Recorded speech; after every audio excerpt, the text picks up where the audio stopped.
शरण। ओए तेरे भवन दे अपनी शरण, रहे तुझ में मगन थाम कर ये चरण। तन मन में भक्ति जोड़े माता माता चलती रहे, तन मन में भक्ति जोड़ तेरी हे माता चलती रहे।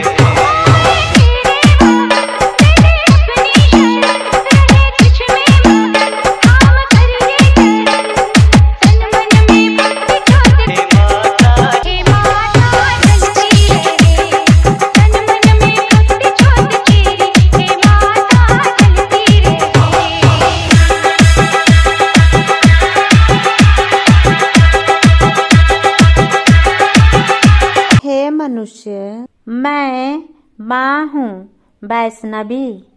मैं अपने बेटा एवं बेटियों के कल्याण के लिए ही धरती पर आई हूँ और धरती पर आने वाली महाविपत्तियों से मैं आप सबको सावधान करती हूँ।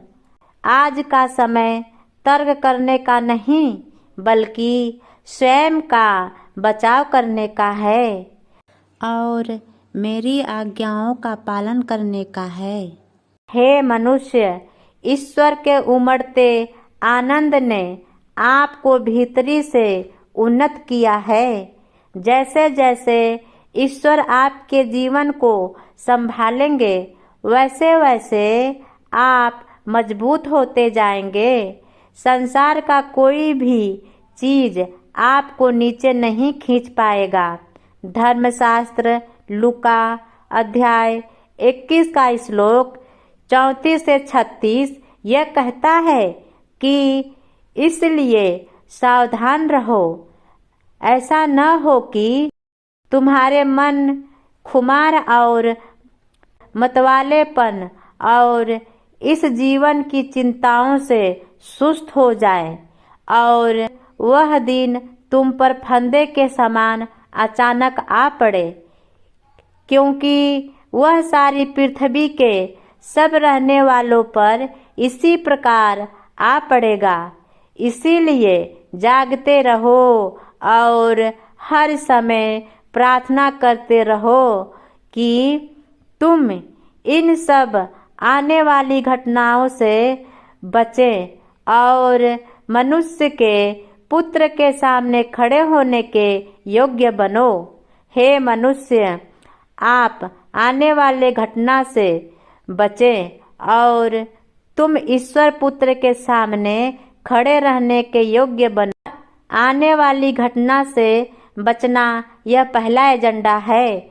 आने वाली घटना से बचाव में आपकी वह तैयारी हो जिसमें आप ईश्वर पुत्र के सामने खड़े हो सकते हैं। ईश्वर पुत्र के सामने खड़े रहने की तैयारी भी आपके बचाव का वह मार्ग है जिसमें आने वाली विपत्ति से बचें। अब प्रश्न यह उठता है कि आखिर परमेश्वर इस विपत्ति को क्यों आने देना चाहते हैं? इसलिए कि आप अपनी पूरी तैयारी बचाव आत्मिक क्षेत्र पर किस तरीके से करें और वही आपके लिए तैयारी का माध्यम बन जाता है जो आपको ईश्वर पुत्र के सामने खड़ा रहने के योग्य बनाता है।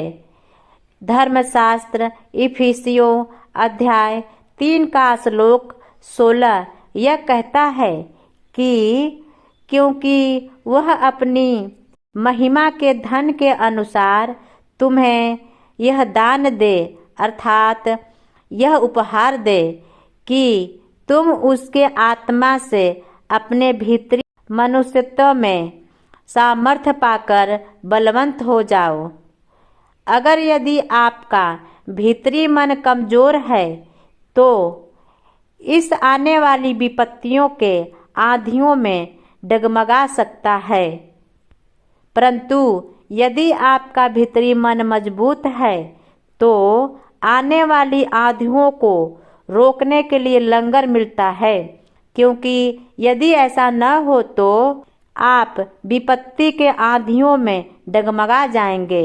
इसीलिए ईश्वर पुत्र आदि श्री अरुण कहता है कि भीतरी मनुष्यत्व में सामर्थ्य पाकर बलवंत होते जाओ।